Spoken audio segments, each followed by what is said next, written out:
What did the panel think of Trump's stint as fry cooker at McDonald's? And it's, I mean, I already addressed this, it's like, they see him differently. I think it's brilliant. I think it's brilliant. Yes. I think when you have somebody who is a world famous superstar, who's a billionaire, et cetera, and they do something you don't expect, it's brilliant media. And I think we got to acknowledge that this guy is beating the pants off of us with these so-called publicity stunts.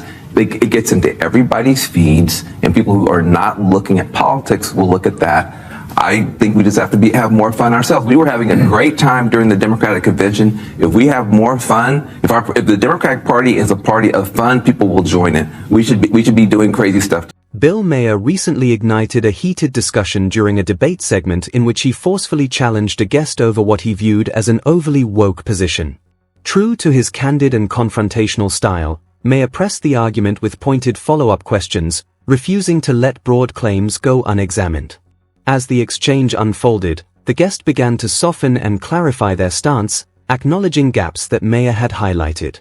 The moment stood out not just for the tension in the studio, but for the dynamic shift in tone. Even Van Jones, known for his experience in political analysis, appeared taken aback by the intensity of Maher's pushback. Supporters of Maher described the segment as a defining example of his debate style, using relentless questioning to test arguments and expose what he sees as oversimplified narratives. Critics, meanwhile, viewed it as another instance of his skepticism toward progressive rhetoric. The full discussion to witness how Ma's challenging questions guide his guest to reconsider their stance in real time. All right, for the panel, what does the panel think of Trump doing Joe Rogan's podcast today, and is it a mistake for Kamala not to do it? Yeah, I think it is a mistake. I think it's a mistake she didn't do this show. Yeah, did you invite her? Yeah, of course. Yeah. No, we didn't invite her. Of course she should. We would have bumped you for her. I hate to say it. I hate to tell you. Yeah, I there's still time, I hope, but I know she's going to be campaigning in Texas. I hope she does the podcast. I think the more people see of Kamala Harris, the more they like her. She needs to get out there. I think some of that is a staff reticence that they had because of Joe Biden, which you couldn't put out there. We understand that. You can put her out there. She's terrific. She's likable. She's joyous. She's fun. She's clever. Get her out. The conversation grew particularly tense when the topic turned to Donald Trump and the cultural influence of Joe Rogan through his podcast, The Joe Rogan Experience. Maher argued that some progressive commentators risk alienating voters by adopting rigid messaging that feels disconnected from everyday concerns. In challenging Jones, Maher suggested that parts of the Democratic political strategy rely too heavily on outrage and moral absolutism. He contended that constantly framing disagreements in extreme moral terms may drive voters away rather than persuade them. For Maher, the issue was not ideology itself but tone and approach. For a guy who's not an official surrogate, you're on the waiting list. What did the panel think of Trump's stint as fry cooker at McDonald's? And it's, I mean, I already addressed this, it's like, they see him differently. I think it's brilliant. I think it's brilliant. Yes. I think when you have somebody who is a world famous superstar, who's a billionaire, et cetera, and they do something you don't expect, it's brilliant media. And I think we got to acknowledge that this guy is beating the pants off of us with these so-called publicity stunts. It gets into everybody's feeds, and people who are not looking at politics will look at that. I think we just have to have more fun ourselves. We were having a great time during the Democratic convention. If we have more fun, if the Democratic Party is a party of fun, people will join it. We should be doing crazy stuff, Tim. And if I may add one more thing. It's like, don't immediately just go to, I hate him for that. Yeah. Which is but everybody I know here in Hollywood does that. And it's like, you're first of all, you look weak. You look weak. You look like you're so easily gotten. Yes. You look like you overreact to anything. I think politics comes out of personality. I'm going to do something extensive on this one day, but personalities. Your personality first. I know people who are conservative politically.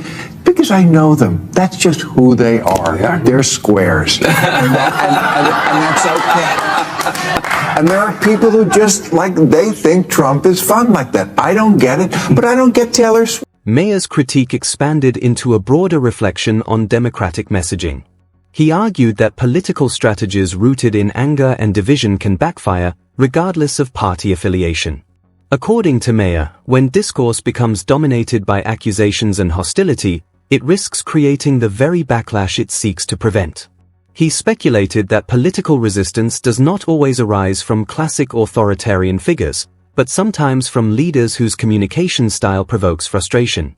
In discussing Kamala Harris, Maher suggested that strong reactions to her tone and delivery could generate pushback among certain voters.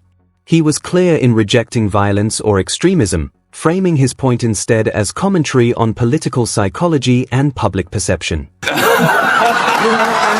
that I'm comparing them, but I'm just saying. I bet you would have bumped me for Taylor Swift too. What's this? You would have bumped me for Taylor Swift. Oh, too. Exactly. Of course I would. Everybody else is turning you down. I'd bump Kamala for Taylor Swift.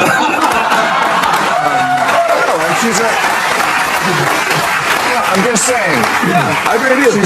She's a classy person, and the success she's had, the influence she's had is amazing. I just, Not your cup of tea. Nikki Glaser was doing my podcast, and I said, I don't get this, Nikki. You've been to 18 concerts. Tell me. And she's like, the music is so amazing. And she said, just watch the Eras tour. It's a 3-hour thing on Apple, I think. And okay, I did not move the needle at all. This is not great music to me, but that's just me.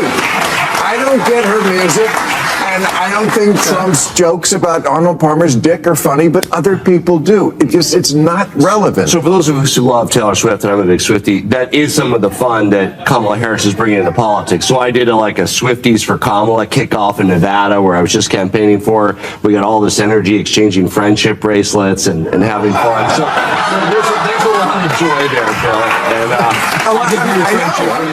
The debate also touched on public perceptions of Donald Trump's personality.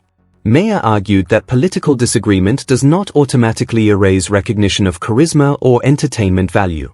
He suggested that even critics of Trump sometimes acknowledge his larger-than-life presence and unconventional delivery style. For Maher, separating policy disagreement from personality analysis is important.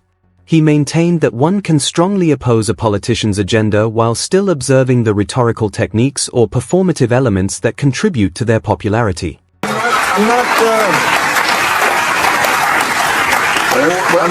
Knock yourself out. I love all the joy and all the everything that, she does great stuff, but, I just don't get the music. All right. What are your thoughts on the Menendez brothers' potential being released on parole, and is it a positive sign for proponents of criminal justice reform? The conversation later shifted to speculation about Kamala Harris appearing on the Joe Rogan Experience. Maher described the idea as politically fascinating, given Rogan's massive and diverse audience. He questioned whether high-profile political figures benefit from entering long-form, unscripted interview environments, where extended conversation can reveal both strengths and weaknesses. Maher also referenced public events and campaign strategies, arguing that overexposure or tightly managed appearances can influence approval ratings. He suggested that modern political communication requires balancing visibility with message discipline. In closing, Maher's exchange with Van Jones reflected his broader theme: skepticism toward ideological rigidity and a belief that open debate, even when uncomfortable, is healthier than unquestioned agreement. Whether viewers agree with his conclusions or not, the segment reinforced his reputation for direct confrontation and willingness to challenge both sides of the political spectrum.